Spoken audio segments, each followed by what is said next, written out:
लगातार जब हम न्यूज़पेपर पढ़ते हैं, संवाद सूचनाओं को ग्रहण करते हैं, टीवी में न्यूज़ देखते हैं, कोई मूवी देखते हैं, कोई दृश्य देखते हैं और उसमें कुछ ना कुछ ग्रहण जरूर करते हैं। अभी एक नया वो चला, घटना हो गई जिसमें पत्नी ने अपने पति को ड्रम में डाल करके और उस पे सीमेंट डाल करके उसको उसी में जड़ दिया। इसके पहले भी निर्भया एक कांड हुआ था, उसके पहले एक साहनी कांड हुआ था, तंदूर कांड हुआ था। इसके पहले फ्रिज पे अंदर बेटी को काट काट के टुकड़े टुकड़े करके और फ्रिज में रख करके 40 दिन तक वो फ्रिज में ही रखा रहा। फिर इसमें बीच में दिखाया कि उंगलियां बिल्कुल छोटी छोटी छोटी छोटी छोटी काट दी। फिर एक दृश्य दिखाया कि जीभ निकाल दी, नाखून खींच लिए, आँख के अंदर जो है रॉड डाल दी जलती हुई। ये सब चीज़ें इंसान के साथ इंसान ही करता है। आप देखिएगा कि कितनी क्रूरता के चरम तक इंसान पहुंच गया है। इतनी क्रूरता के चरम तक कोई कैसे सोच सकता है कि इतना वेल सेटल्ड प्लान करके कोई लड़की अपने बॉयफ्रेंड को अपने घर के अंदर बुला करके अपने पति का मर्डर करके ड्रम में डालना, क्या दिमाग चला होगा। ड्रम में डाल देंगे, उसमें सीमेंट डाल देंगे, पहले से प्लान किया होगा, घर के अंदर 5 बोरी सीमेंट बुलाई होगी, कुछ किया होगा। अचानक तो कुछ होता ही नहीं है ना, होता तो सब प्लान के साथ ही है। फिर कैसे प्लान किया होगा कि बड़ा वाला चाकू लाएंगे, उसमें से छोटे छोटे पीस करके पैकेट में भर के और 200, 250, 400 लीटर के फ्रिज पर बेटी को 40 दिन तक रखा रहा। फ्रिज में मुर्गी के, कुत्ते के, बिल्ली के बच्चे मरे हुए निकलना आम बात हो गई थी। आज इंसानों को भी फ्रिज में उसी तरीके से फ्रीज करने की ताकत और इस तरीके की क्रूरता का माहौल लगातार हम सबकी मानसिकता में बन रहा है।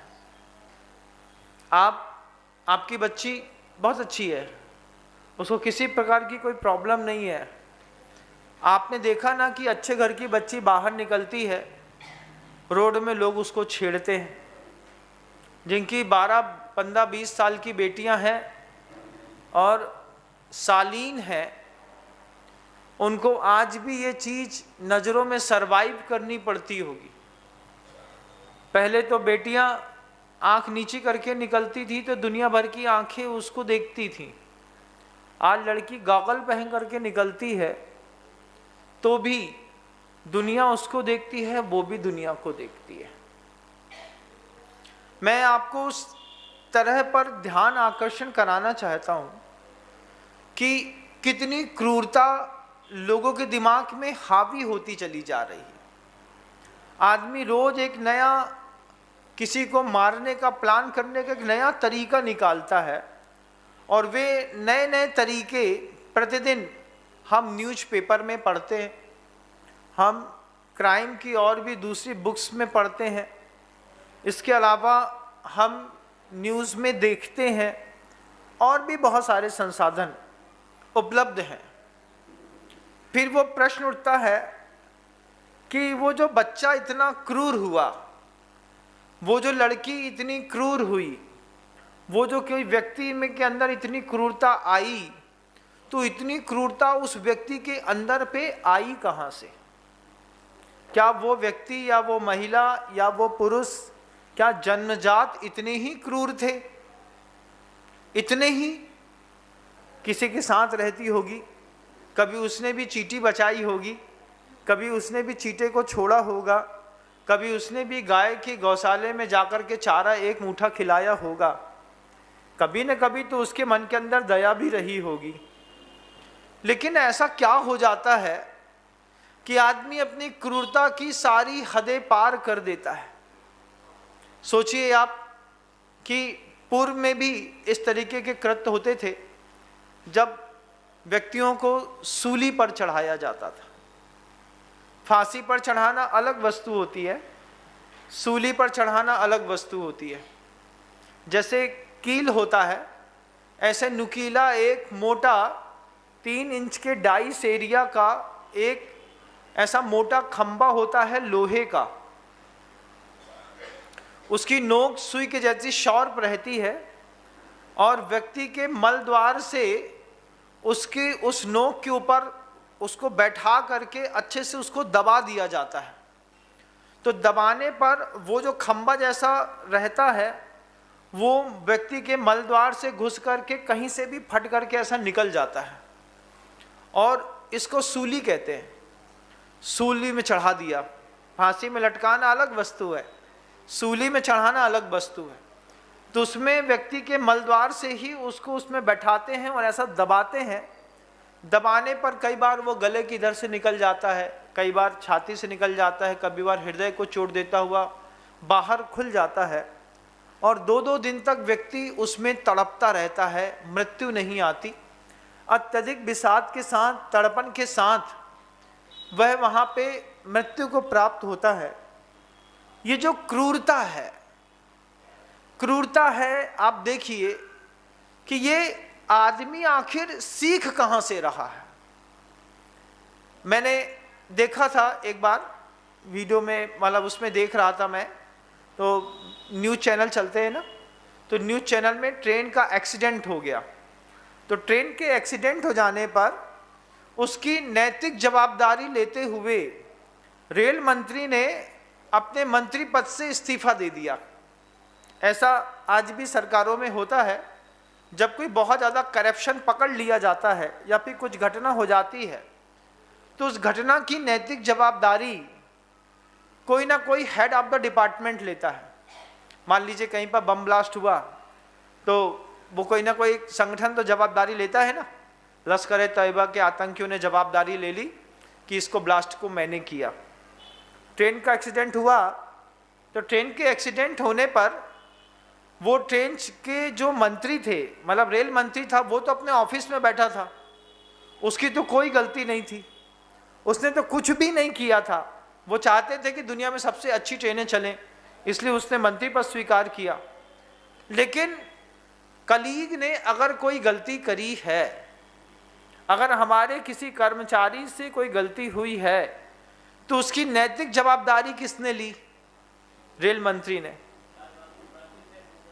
लाल बहादुर शास्त्री जी ने रिजाइन दे दिया था।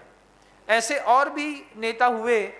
मान लीजिए फाइनेंस मिनिस्टर ने अपने देश की ग्रोथ को रोक नहीं पा रहे हैं और रुपए का अवमूल्यन लगातार होता चला जा रहा है, तो फाइनेंस मिनिस्टर अपने मंत्री पद से इस्तीफा दे देते हैं। मैं इस व्यवसाय को नहीं संभाल पाया हूँ, मैं इसको संभालने में असक्षम हूँ, मैं इस गलती को स्वीकार करते हुए नैतिकता के साथ इस पद का इस्तीफा देता हूँ।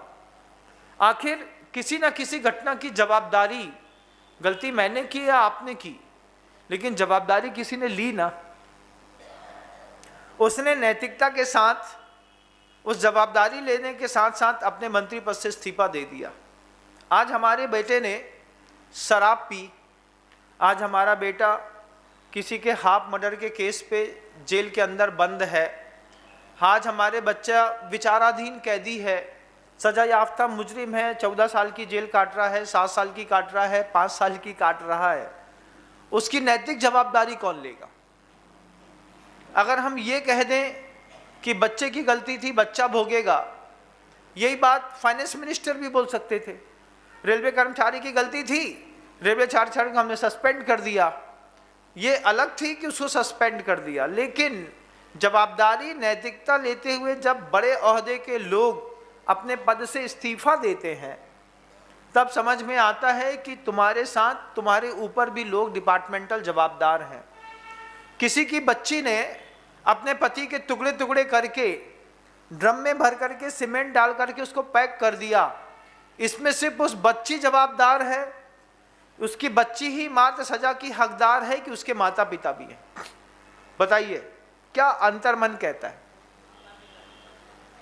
माता पिता भी जवाबदार हैं किस बात के लिए? अरे माता पिता तो खुद ही बोल रहे हैं हमारी बच्ची को आप सजा दे दीजिए, इससे वो बच नहीं सकते। इस बात को कहकर के अगर माता पिता ने नैतिक जवाबदारी लेते हुए आप अपने माता पिता के पद का सही निर्वहन नहीं कर पाए, तब जाकर के आपकी बच्ची इतनी क्रूर हुई। आपके घर के अंदर कोई लड़का लगातार आपकी बेटी के साथ पढ़ने के निमित्त से आता है, क्या आप उसको वॉच नहीं करते? छोड़ देते हैं? कौन है, कहाँ से आया है, किसके घर में रहता है, कौन सी कास्ट का है? हाँ मम्मी वो इस कास्ट का है, खबरदार, पढ़ाओ ना, पढ़ना हो पढ़ो, नहीं पढ़ना है मत पढ़ो, वो लड़का यहाँ पे नहीं आएगा। लड़का तो छोड़िए, आप इस बात को देखिए कि बच्चा कोई गलती करता है, उसकी जवाबदारी उसके माता पिता को भी लेनी पड़ती है। आज एक बेटी ने पूरा का पूरा पति का कत्ल कर दिया, निर्भया कांड हो गया, इसके पूर्व में कोई हिंसा हो गई, या फिर किसी की जीभ काट करके उसके टुकड़े टुकड़े कर दिए, उसको खिला दिया, कौन जवाबदार है? सिर्फ वो जिसने हत्या की है, बस वो ही, इसके अलावा कोई नहीं। हाँ महाराज, आप बोलते हैं तो समझ में आता है कि इसके अलावा भी कोई जवाबदार है। उसकी शिक्षा ऐसी कैसे हो गई, कैसे वो क्रूरता में चली गई, कैसे वो अपने पति के साथ रह करके भी इस तरीके के कुकृत्य को अंजाम दे गई?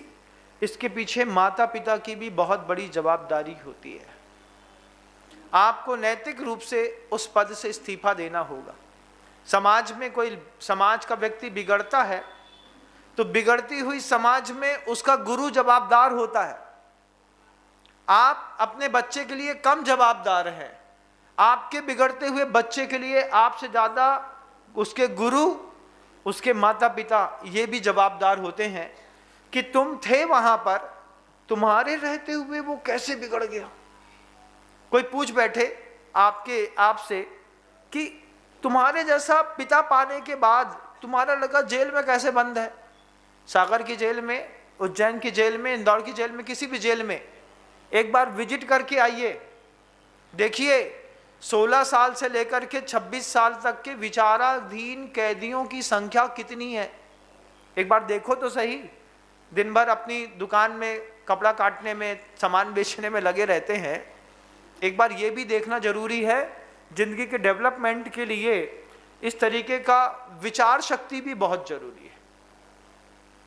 फिर आचार्य कहते हैं, चलिए इसकी शुरुआत देखते हैं, कहाँ से गलतियाँ होती हैं और वो गलतियाँ कहाँ पर जाकर के रुकती हैं।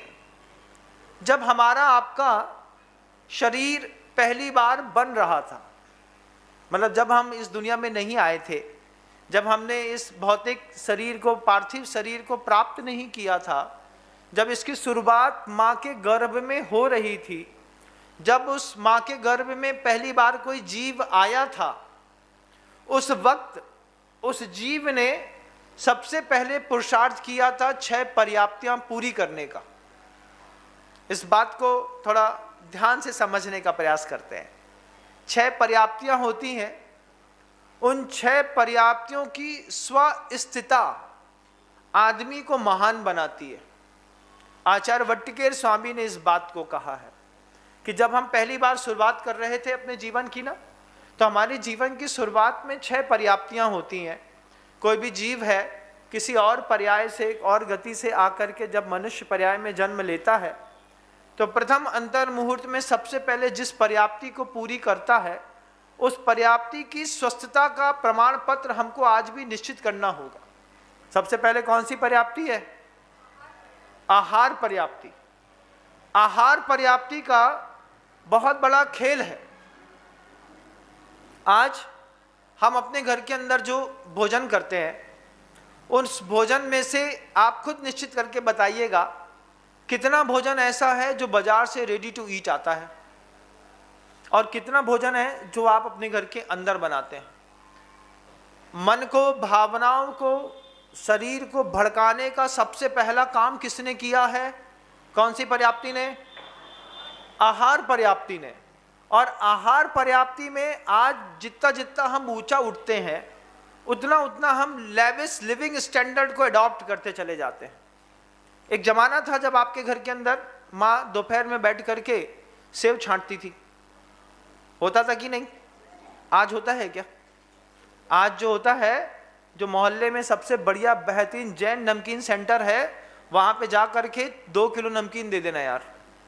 क्या इंदौर में मैंने देखा इस चीज को, वो रात भर जो है बड़ी बड़ी मशीनों से बढ़िया बेस्ट बेहतरीन टेस्टी नमकीन बनाता है।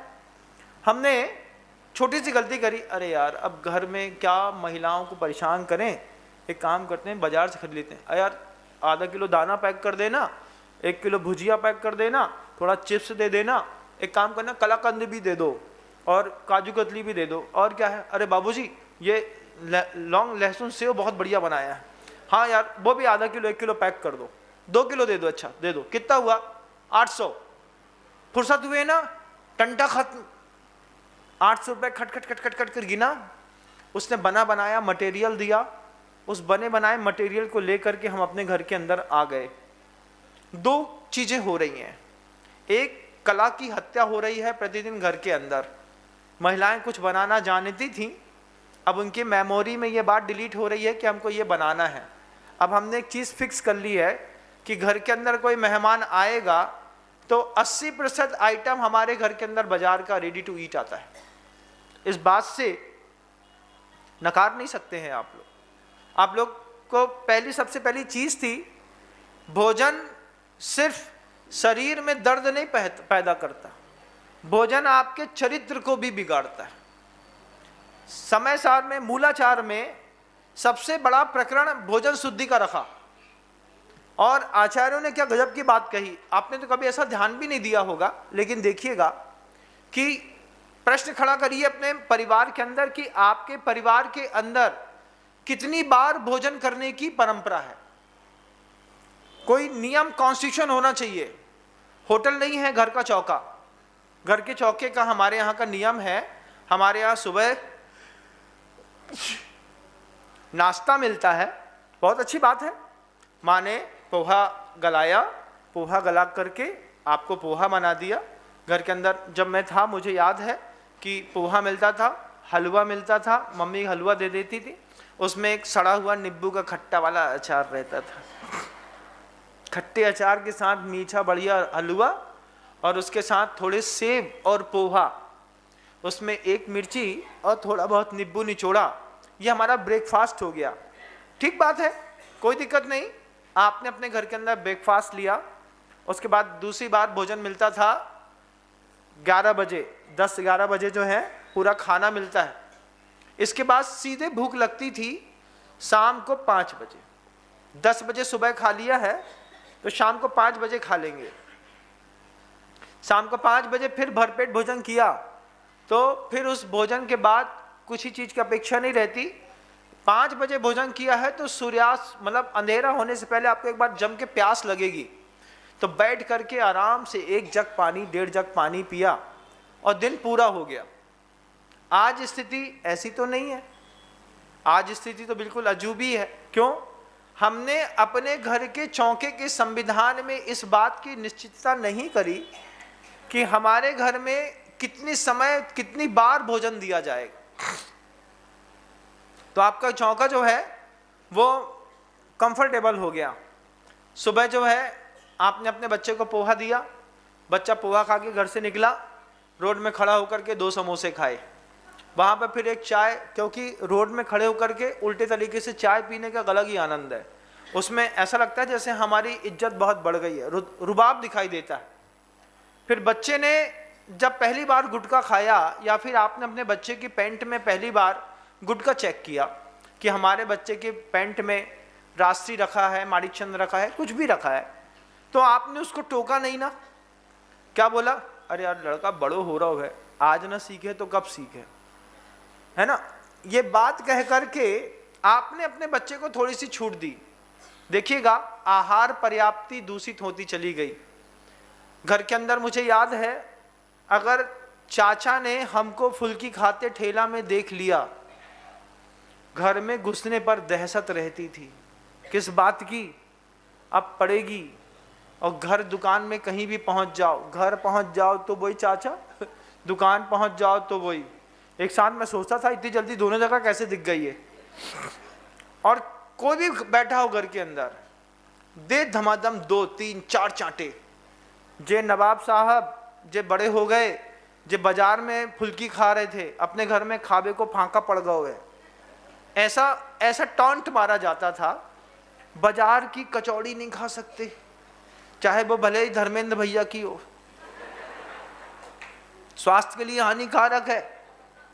समझना इस बात को कि कचौड़ी अगर घर के अंदर आ गई, फुल्की खाते किसी ने देख लिया, पत्ते में रोड में खड़े होकर के चाट खाते हुए किसी ने कह दिया, भाईजान साहब कैसे, इतने में लगता था यार जैनों के घर के अंदर खाने को नहीं है कि चाट का ठेले में खड़े होकर के चाट खा रहे हैं।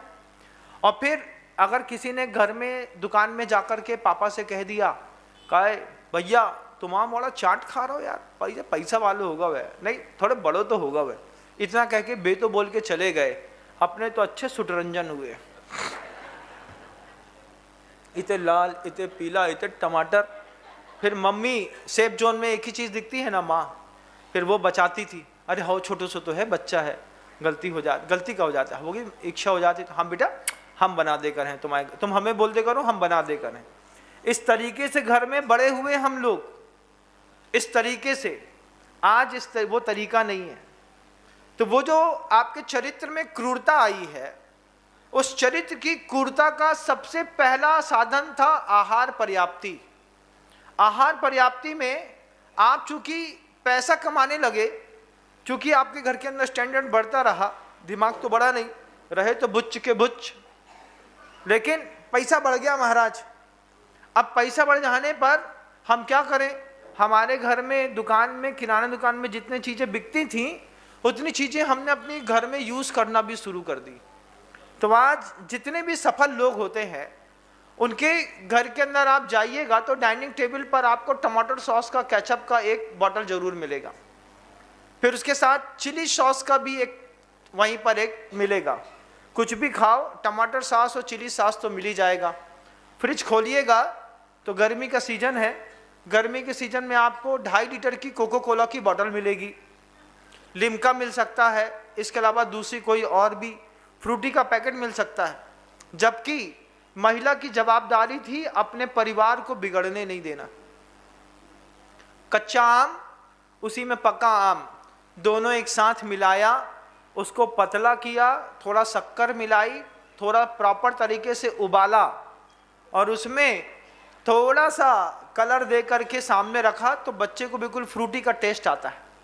फ्रूटी बनाना कोई बड़ी चीज़ नहीं होती, कच्चे आम में पका आम मिला करके उबाल देते हैं और जैसा 10 रुपए की वो सड़ी सी फ्रूटी जिसको आप पीते हैं ये सोच करके इसमें कि आम होगा, उसमें आम नहीं होता है, आम का फ्रेग्रेंस होता है। आपको बता देते हैं, काइंड योर इन्फॉर्मेशन। लेकिन आप पूरी दुनिया भर के लोग ये फ्रूट में जितना भी कोल्ड ड्रिंक है वो यूज़ करते हैं। घर के अंदर इस तरीके की फ्रूटी बना करके बॉटलों में पैक करके धर दी जाती थी। हमें याद है माजा की मैंगो फ्रूटी आती थी तो उसका एक प्लास्टिक का बॉटल आता था, तो एक बार वो प्लास्टिक की बॉटल उठवा के ले आए। अब उसमें माँ ने फ्रूटी बना करके फ्रिज में रख दी, अब जिसको भी ज़रूरत होगी फ्रूटी निकालेगा और पी लेगा। पैसे बचे, स्वास्थ्य व्यवस्थित रहा, घर का चरित्र नहीं बिगड़ा। पहले चित्त बिगड़ता है। एक बार बाजार के खाने की एक बहुत बुरी आदत है, एक बार अगर आप कोई चीज़ खा लें फिर आपको उसके अलावा कुछ चीज़ अच्छी नहीं लगती। बच्चे मैगी में पगलाए तो मर जाएंगे लेकिन मैगी ज़रूर खाएंगे। आपके घर के अंदर भी आप लोग चटोरे हैं, जितने भी लोग मुझे बहुत धैर्य के साथ सुन रहे हैं उनकी आत्मा को साधुवाद है, लेकिन बचे तो वो भी नहीं है। चिप्स बाज़ार की खाना है, लेस का चिप्स मिल जाएगा तो वो भी खा लीजिए, कोई दिक्कत नहीं है, जबकि उसमें लिखा है कि सुअर का मांस इसमें मिलाया गया है। उसके बाद मुसलमान लेस का चिप्स नहीं खाता, लेकिन आप खाते हैं। मैं आपको इसलिए बताना चाहता हूं कि आपके घर के अंदर जो व्यक्ति क्रूर हो रहा है, उस क्रूरता को बिगाड़ने का पहला काम उसकी आहार पर्याप्ति का स्वस्थ न होना।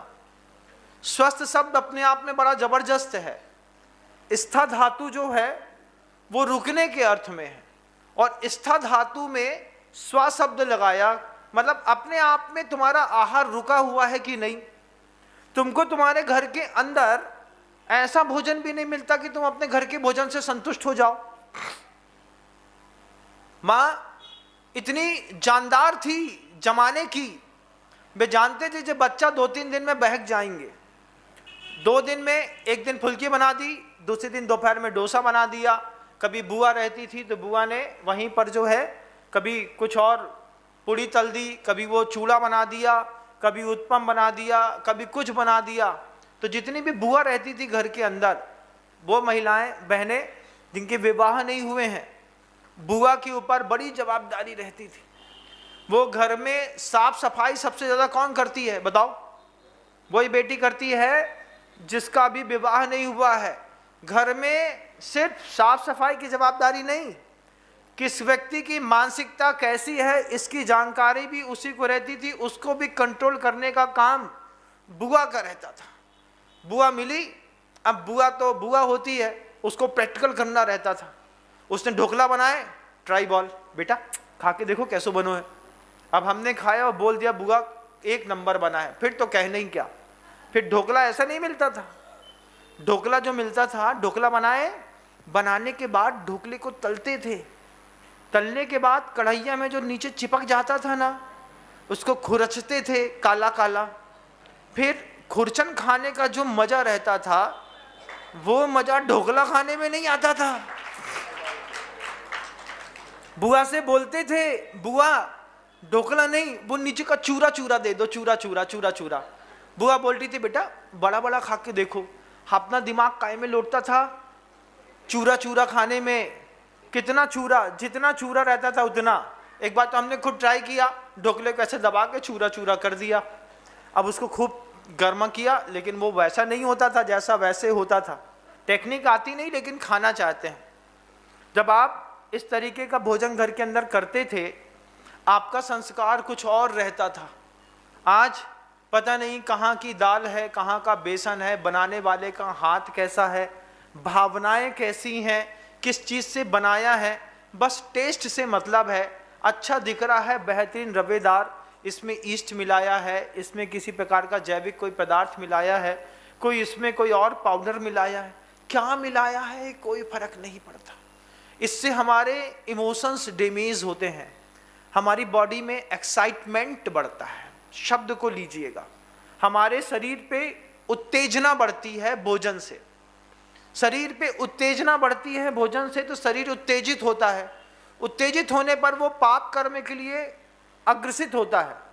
और यहाँ पर आप बड़े धनवान हो गए हैं, क्योंकि अपना तुम्हारा मना धंधा इतना चल रहा है, किसके लिए कमा रहा है, खा रहे बेटा, अच्छा यहाँ गुटखा फंसा लिया, कर लो, हमारे लड़का को कोई कमी ना होने वाला, ध्यान रखियो। हाँ भैया, हाँ भैया, वो हाँ भैया, हाँ भैया कह के तुम्हारे बच्चे को जो बाहर के खाने की आदत लगी, तो उसकी पहली आहार पर्याप्ति बर्बाद हो गई। आज आप में से कितने सारे ऐसे लोग हैं जिनके घर के अंदर घर का बना पापड़ तक नहीं है। इस बात को आप नकारिएगा मत। लिज्जत पापड़ ले आए, जैन पापड़ ले आए, किसी दुकान से कोई पापड़ ले आए, 150 रुपये किलो, 200 रुपये किलो, काम नहीं करना चाहते महाराज। महाराज 2 पापड़ खाना है, 2 पापड़ के चक्कर में उससे बोलेंगे तो अभी वो चिक चिक करेगी। चिक चिक करने से अच्छा है हम बाजार का पापड़। आपके घर के अंदर बाजार का अचार रखा हुआ है, बाजार का अचार उत्तेजना पैदा करता है, तीव्र वाला। लेकिन उसी उत्तेजना करने वाले जितने भी कंटेंट हैं, चिली सॉस है, टमाटो सॉस है, किसी भी कंपनी का अचार है, पापड़ है, इसके अलावा कोई जीरा मन है, मसाले हैं, ये वो कंटेंट होते हैं जिससे कभी पेट नहीं भरा जाता। ये वो कंटेंट होते हैं जिससे टेस्ट मेकिंग होती है। और टेस्ट मेकर वाले जितने भी कंटेंट होते हैं ये इतने उत्तेजक होते हैं कि धीरे धीरे आदमी को इसकी लत पड़ जाती है। इसकी लत से आपके बच्चे का टेस्ट बड्स खराब हुआ। टेस्ट बड्स खराब होने के बाद आपके बच्चे को आपके घर के अंदर की रोटी दाल सब्जी बिल्कुल भी अच्छी नहीं लगती। महाराज इसको दाल देते हैं वो यह सब फेंक देता है, नहीं खाना दाल, क्या खाना है, पनीर की सब्जी बना दो। पनीर की सब्जी बेटा अब काम करते हैं बाजार से ले आना, तुम जाओ। तो मम्मी ने बच्चा शांत रहे इसलिए जीरे से 20 रुपए दिया, जब बाजार से ले आओ तुम खा लेना, चुप, किसी को बताना मत। हाँ नहीं बताएंगे, किसी को नहीं बताएंगे, अपने कमरे में बैठ के खाएंगे। घर का पराठा उठाया, बाजार की एक सब्जी उठाई, हमने अपनी आहार पर्याप्ति बर्बाद कर दी। तामसिक आहार पर्याप्ति आपके तामसिक चरित्र का निर्माण करती है। जितने भी लोग आपराधिक प्रवृत्तियों में अंदर हो रहे हैं, अपराध कर रहे हैं, सबसे पहले उनका भोजन देखिए कि उनका कौन सा भोजन है। दुनिया भर में जितना भी जंक फूड है, आप चाउमीन खा लीजिए, मोमोज खा लीजिए, कुछ भी खा लीजिए, उसमें टेस्ट किस बात का अच्छा बताओ। एक मोमोज खाते हो ना, उस मोमोज को बिना चटनी के खा के देखो तो एक बार, सड़ा हुआ उबला मैदा है, मुंह में गलेगा तक नहीं, उसको पानी पी करके लीलना पड़ता है, लेकिन उसके बाद भी खाएंगे महाराज। क्यों? हम बड़े घर के लोग हैं, एक बार तो ट्राई करेंगे। भारतीय संस्कृति में सिर्फ 15 साल का पिछले का इतिहास हटा दीजिए, सिर्फ 15 सालों का, 15 सालों में इतने ज्यादा फूड के काउंटर विदेशी सभ्यता वाले भारत के अंदर डेवलप हुए हैं कुकुरमुत्ते के जैसे, कि जिसने हमारे पूरे भारत के चरित्र को बर्बाद किया है। प्रधानमंत्री नरेंद्र भाई मोदी हैं, गृह मंत्री अमित जी शाह हैं, ये सारे लोग की भी एक जवाबदारी बनती है कि आपके घर के अंदर के लोगों का चरित्र कैसा है। एक व्यक्ति को सजा दे दो, फांसी पर लटका दो, फांसी में लटका देने से उस तरीके के व्यक्ति का निर्माण बंद नहीं हो सकता। आज आपने एक बहू को, एक बेटी को फांसी दे दीजिए, आप एक किसी निर्भया कांड के दोषी को, आपराधिक प्रवृत्ति के व्यक्ति को फांसी पे लटका दो चौराहे पे किसी के सामने। इसका यह मतलब तो नहीं है कि आपके 150 करोड़ में दूसरी तरीके का ऐसा व्यक्ति इसी मानसिकता वाला पैदा नहीं होगा, पैदा होगा, क्योंकि उसको पैदा करने की जड़ें आपके घर के अंदर हैं। सरकार उसको छूट दे रही है, हम उसको बैन लगा सकते हैं, सोशल मीडिया में बैन लगा सकते हैं, लेकिन हम लगातार सिर्फ पैसे की लाभात लोभम प्रजाए थे। सिर्फ पैसा कमाने के चक्कर में सूचना और प्रसारण मंत्रालय का बहुत बड़ा हाथ है। मैं तो ऐसा मानता हूं कि सूचना और प्रसारण मंत्रालय के मुखिया को जितनी मोटी रकम घूस में खाने मिलती होगी, इतनी मोटी रकम दुनिया में किसी को नहीं मिलती होगी,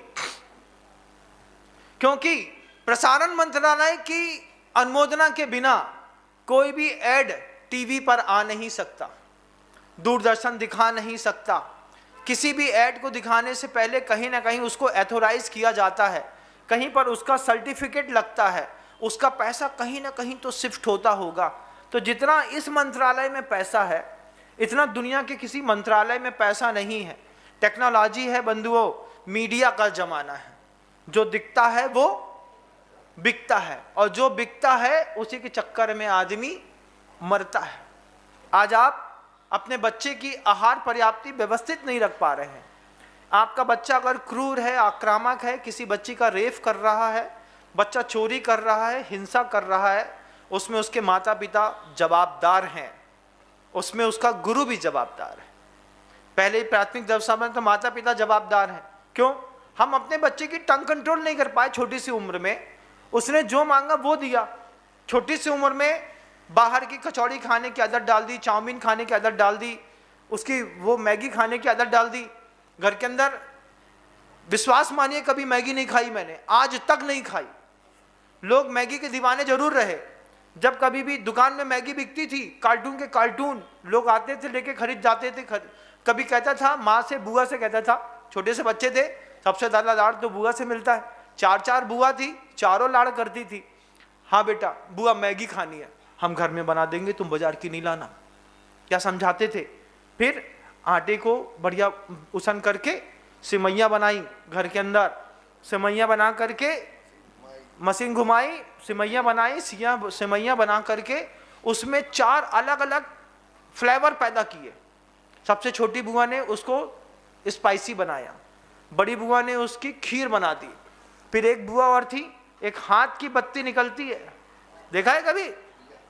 दिया है, बिया बिया बिया बिया कहते हैं, मैगी कह दो चाहे बिया कह दो, बात एक ही है। लेकिन बनी बनाई रेडी टू ईट खाबे की आदत भैया, 12 रुपया में मिल जात महाराज, कौन हाथ मचाए? हाथ मत मचाओ, तुम्हारे बच्चे का चरित्र मच रहा है।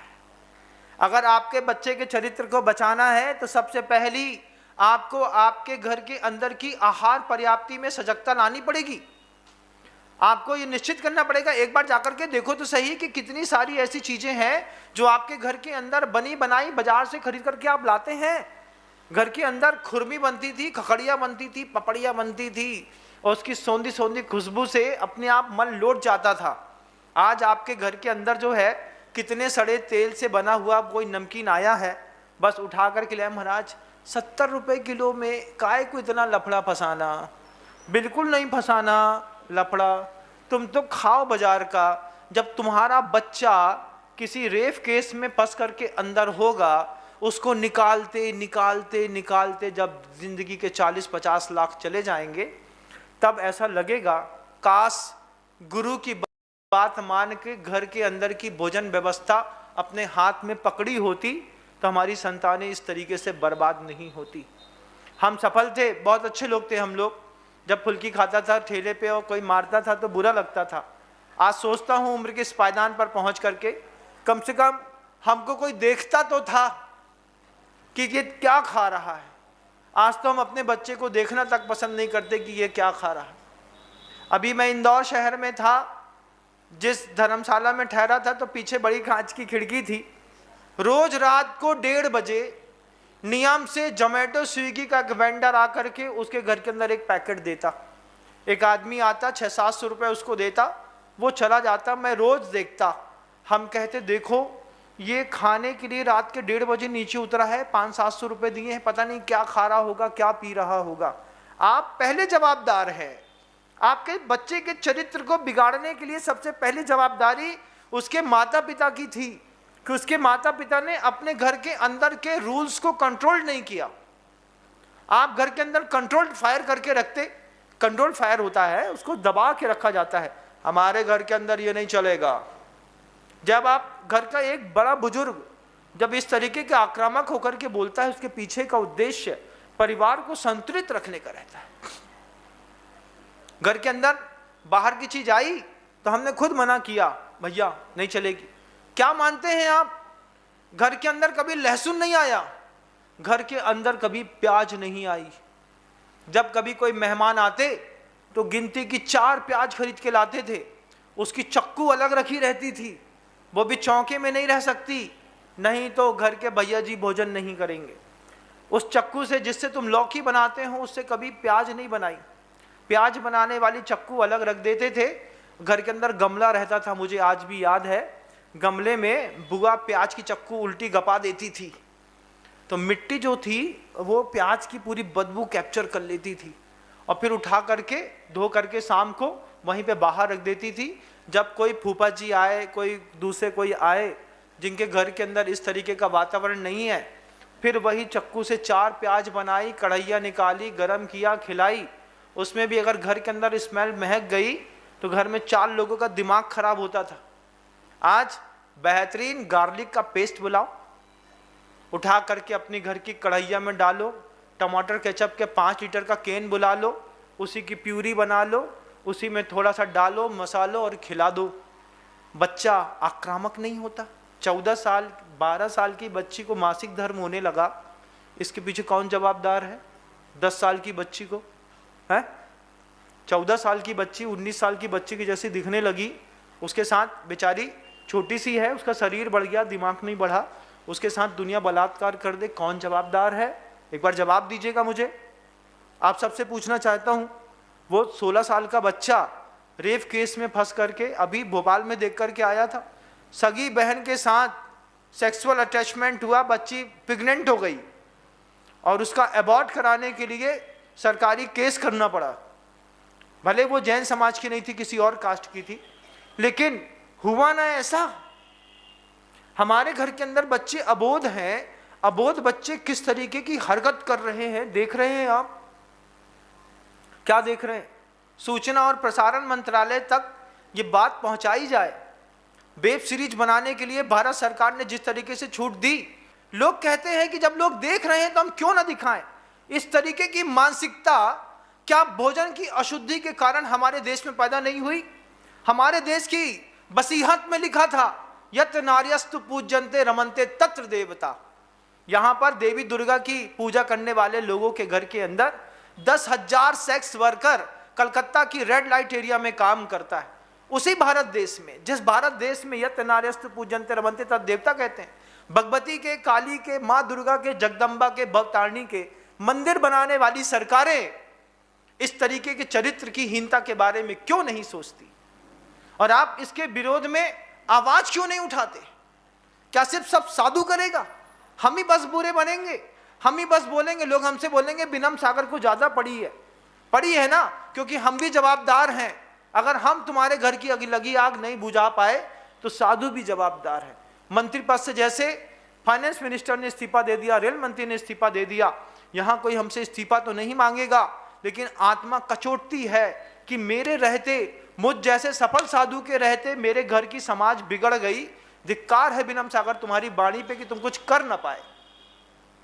लेकिन सिर्फ मैं अकेला नहीं, मेरे साथ आप भी जवाबदार हैं। आपने अपने घर के अंदर की भोजन की पूरी मर्यादाएं खराब कर दी। आज 14 साल की बच्ची को आप अलग तरीके से यूज करके वेब सीरीज बनाई जा रही है, आप टीवी चैनल्स में दिखा रहे हैं, उसको शॉर्ट्स में दिखा रहे हैं।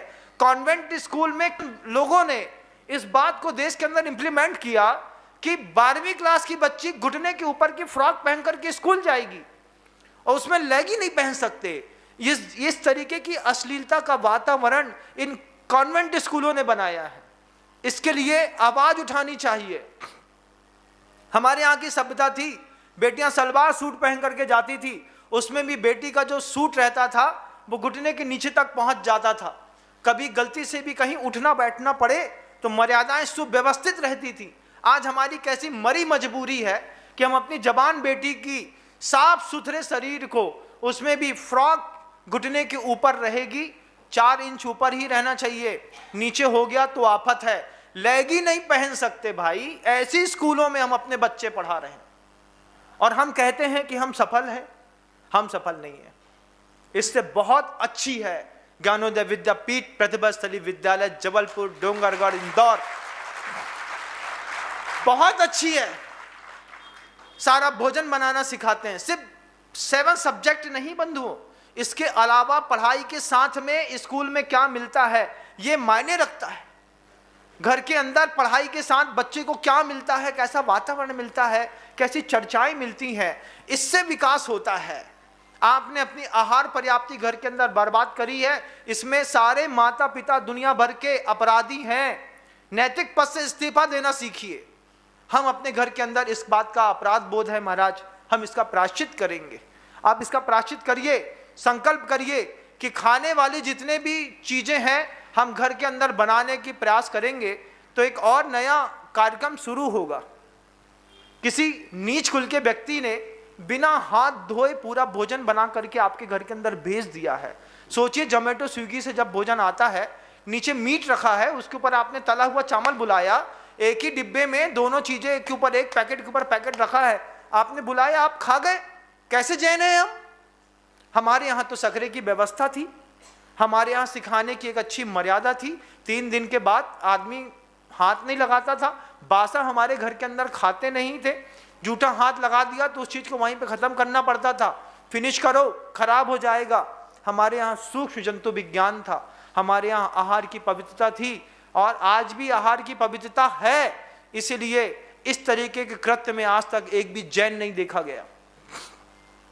इस बात का गर्व है मुझे कि रेप केस में इस तरीके से हत्या करने के आपराधिक मामलों में आरटीआई की जानकारी लगा करके एक बार देखिए कि भारत में अगर किसी जैन ने इस तरीके का काम किया हो तो आपको उसमें नोड्यूस सर्टिफिकेट मिलेगा। गर्व की बात है, लेकिन अभी भी विचारणीय बात है। आप बड़े बड़े घर के लोग किस तरीके से अपने घर की आहार पर्याप्ति को बर्बाद कर रहे हैं। प्रश्न उठता है इस बात का, आपको प्रश्न इस बात पे उठाना चाहिए कि भैया महाराज सही कह रहे थे। अपने घर के अंदर भी देखिएगा, आप अपने घर के अंदर देखिए, बेटे आउट ऑफ कंट्रोल्ड हैं, बेटियां आउट ऑफ कंट्रोल हैं। माता पिता को प्रत्येक समय इस बात की चिंता है कि महाराज बेटी हमारी सुनती नहीं, क्यों? हॉस्टल पे भेजा, टिफिन सेंटर वाले ने काम किया, टिफिन सेंटर वाले में और माँ के भोजन में अंतर नहीं होता, एक जैसा होता है। सिर्फ पढ़ाई और पैसे के चक्कर में बच्ची को हॉस्टल में एडमिट कराया था, उसकी आहार पर्याप्ति खराब हो गई। उसको जब मर्जी पड़ी उसने भोजन का, एक सुबह का टिफिन बुलाती हैं बेटियां, शाम के समय किसी भी रेस्टोरेंट में जाकर के एक डोसा खा लेंगी, कोई चाउमीन खा लेंगी, थोड़ा सा पोहा खा लेंगी, एक कोल्ड कॉफ़ी पी लेंगी, काम चला लेंगी, और हम सफल हैं। अरे हमारी बच्ची वहाँ पढ़ रही है ना महाराज, आशीर्वाद दीजिए, बड़ी स्कूल में पढ़ रही है, खाक आशीर्वाद दे दे तुमको। आशीर्वाद देने से तुम्हारी बच्ची को क्या मिलने वाला है? Physics, chemistry, math, biology, science, पैसा कमा लेगी और किसी नीच के साथ भग जाएगी विदेश। और इसमें हम बड़े, अरे महाराज गलती हो गई क्या? अब नैतिक पद से अब आप इस्तीफा कैसे दे पाएंगे? नैतिकता तो आज की है, जितना भांग घर में घुल गई। आज भी अगर ये प्रवचन आपके कानों में घुस जाए तो कोशिश करिएगा कि घर के अंदर किसी भी प्रकार से pizza, burger, chowmein, junk food, cold drinks, किसी भी प्रकार से मैगी, किसी भी प्रकार से आपका सॉस, चिली सॉस, अचार बाजार का नहीं लाएंगे। खाने की थोड़ी मनाही है, खाओ, जितना खाना है उतना खाओ, खुद बनाओ, घर वालों को पर्याप्त दो। नियंत्रित रहेगा बच्चे का शरीर, बच्चे की मानसिकता, तो नियंत्रित रहेगा बच्चे का चरित्र। आचार्यों ने लिखा, कदम चरे कदम चिट्ठे कद भासे कदम सये, कदम भासे जबुज्जे जे जम न पावम बज्जई। आचार्य वट्टकेर स्वामी ने मूलाचार में ये गाथा लिखी है। उन्होंने कहा है कि तामसिक चरना, तामसिक बोलना, तामसिक खाना, तामसिक सोना जिसके परिवार की लाइफ स्टाइल में शामिल है। बच्चा 10 बजे सो रहा है, हम ये सोच करके छोड़ देते हैं कि अरे 2:30 बजे रात को तो सोया है, पढ़ते पढ़ते खाक पड़ता है तुम्हारा बच्चा 2:30 बजे रात को, इलू इलू करता है किसी के साथ, तुमको पता तक नहीं है। और हमारी बेटी जब भाग जाती है घर के अंदर से, तब हाथ मलते रहते हैं, अब क्या करें महाराज, चली गई तो अब चली गई। ऐसा हाथ मत खड़ा करिए, जितनी वो अपराधी है उतने ही उसके माता पिता भी अपराधी हैं, और माता पिता इस मामले में और अपराधी हैं। मेरा प्रवचन होता है तो जिसकी मरने की उम्र हो गई है वो तो आके बैठ जाते हैं, लेकिन अभी जिसको जीना है वे अभी भी घर के अंदर सो रहे होंगे।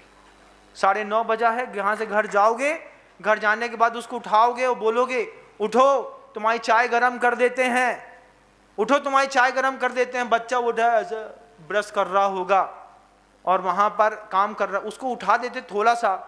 बड़ी मुश्किल से विनम्र सागर महाराज को संकेत मिले हैं उज्जैन शहर के, जितने बच्चे हैं सामने 9 बजे खड़े मिलेंगे तो जिंदगी बदलने का हौसला रखता है विनम्र सागर। आपके जवान बच्चे को बदलने का हौसला रखता है, बस उसको यहाँ तक लाना पड़ेगा। यहाँ तक मैं ला तो नहीं सकता ना। ये मंडप समाज के लोगों ने इसलिए बनाया था कि हमारे नई फसलों में जो कीड़े लग गए हैं वो उस कीड़ों को मिटा सकें, कुछ लोग प्रायश्चित कर सकें, कुछ लोग प्रत्याख्यान कर सकें, कुछ लोग प्रायश्चित कर सकें इस बात का कि महाराज आज तक गलती हुई दोबारा नहीं होगी, कुछ लोग प्रत्याख्यान कर सकें कि अच्छा हुआ महाराज वक्त से पहले बता दिया, आज के बाद जीवन में कभी गलती नहीं हुई होगी। अगर 20 साल की उम्र में मेरे माता पिता के साथ मेरा संयोग संघ के सन्निधि में जाने का नहीं बना होता तो क्या मैं आज यहाँ पर बैठा होता? कहीं किसी भी साधु की शुरुआत कहीं न कहीं तो उसके माता पिता ने किसी संत से जोड़ करके करी है। आपने अपने बच्चे को कभी संत से जोड़ा? कभी किसी साधु के पास ले जाकर के जोड़ा? घर के अंदर था, कहते थे घर के लोग जाओ, गांव में कोई महाराज जी आते थे ना, उनको मतलब था ना हमको मतलब था। पिताजी बोलते थे जाओ महाराज के पास बैठना, थोड़ी देर उनके पैर दबाना, देखो अच्छी बात बताते हैं महाराज, उनके पास बैठ करके और आधे घंटे में आ जाना। हमें नहीं जाना है, हम बोल रहे हैं ना जाओ, चलो महाराज के पास जाओ। अच्छा डांट के भेजा जाता था, मजबूरी में पापा के दबाव में 1-1 घंटा साधु के पास बैठे रहते थे। संस्कार काम आता है बंधुओं, संस्कार। आपने अपने घर की आहार पर्याप्ति बिगाड़ी है। बोलना तो और भी बहुत कुछ था, लेकिन सिर्फ 6 पर्याप्तों में सिर्फ आहार पर्याप्ति की चर्चा कर पाया। अगली पर्याप्तों के बारे में कल प्रयास करूंगा। लेकिन आपको आवाज़ उठानी पड़ेगी। जब आप किसी बच्ची को 16, 12, 14 साल की बच्ची को गलत तरीके से देखते हैं, सीरीज़ में दिखाया जाता है, उसके लिए सीरियल बनाए जाते हैं, उसमें आप आवाज़ उठाइए। ज़माना बहुत हाईटेक है, टेक्नोलॉजी का प्रयोग करिए। नरेंद्र भाई मोदी से बोलिए कि हमारे देश के अंदर आपकी सरकार इस तरीके का दिखा करके हमारे घर के बच्चों के चरित्र को कितना बर्बाद करना चाहती है। तंबाकू निषेध भी कराते हैं, लिखते हैं, और फैक्ट्रियां भी बंद नहीं कराते। शराब निषेध का दिवस भी मनाते हैं, शराब पे बैन भी नहीं लगाते। कैसी सरकार है? सोचना चाहिए आप सबको भी। मैं भी सोच रहा हूं इस बात में कि एक बार आप जनता आवाज तो उठाए, जनता बोले तो। अरे 14 साल की बच्ची को तो छोड़ दिया होता सीरियल वालों ने। 14 साल की बच्ची पकड़ ली, 15-16 साल की बच्ची पकड़ ली, जिस छोटी सी उम्र में एडल्ट सर्टिफिकेट नहीं मिला है, उससे कम उम्र दिखने वाली बच्ची का एआई के माध्यम से, दुनिया चीजों के माध्यम से इतना वल्गर कंटेंट पूरे देश के अंदर सप्लाई किया जा सकता है, कर रहे हैं। इसकी सरकार क्या आंख बंद करके बैठी है? उसको कुछ नहीं दिखता। बेबी देखते होंगे, लेकिन घूस का हजारों करोड़ रुपए का पैसा मिलता होगा किसी ना किसी को, तब जाकर के पूरे दूरसंचार मंत्रालय ने इस तरीके का वल्गर कंटेंट फैला करके पूरा देश बर्बाद कर दिया। हम कहते हैं सरकार उत्थान कर रही है। नरेंद्र भाई मोदी तक मेरा यह प्रवचन कोई पहुंचाने की कोशिश करिएगा। हाथ जोड़ करके कहूंगा, आप प्रधानमंत्री के पद पर बैठे थे, आपको पूरी 150 करोड़ लोगों ने अपना पिता माना था। आज आप महाशिव के रूप में पूरे दुनिया में जाने जाते हैं। क्या महाशिव अपने घर के बच्चों के चरित्र को बिगाड़ने के लिए सूचना और प्रसारण मंत्रालय को कंट्रोल भी नहीं करेगा? करना चाहिए था। अफसोस है इस बात का कि इतनी लंबी सत्ता की पारी खेलने के बाद भी हम अभी भी अपने बच्चों के नैतिक चरित्र के सुधार के लिए कुछ कर नहीं पाए। जितने भी कॉन्वेंट स्कूल थे, इनके स्कूल में रेगुलेशन नहीं लगा पाए कि 6वीं क्लास के बाद की बच्चियां सलवार सूट पहनने के लिए किया जा सकता है। आज भी कैफरी पहन करके बच्ची जाती है। बोलो जाती कि नहीं जाती? जाती है ना। कैफरी पहन करके बच्चे जाते हैं।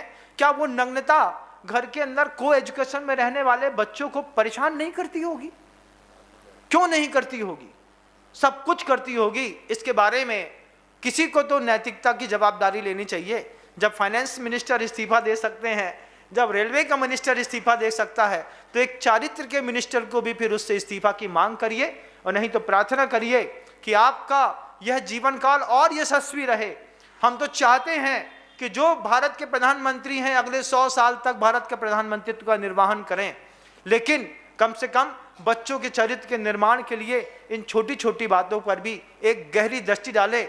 ईगल आई के जैसे, गोंडल आई के जैसे, तो ये भारत की वसुंधरा जगदम्बा के मंदिर के साथ सार्थक मानी जाएगी। नहीं तो जगदम्बा सिर्फ मंदिर तक रह जाएगी और रोड पे कैफरीना और सली लियोनी दिखाई देगी। हम सबको अफसोस होगा। सुधार करिएगा। शब्दों को विराम देता हूँ। गुरुदेव श्री विद्यासागर जी महाराज।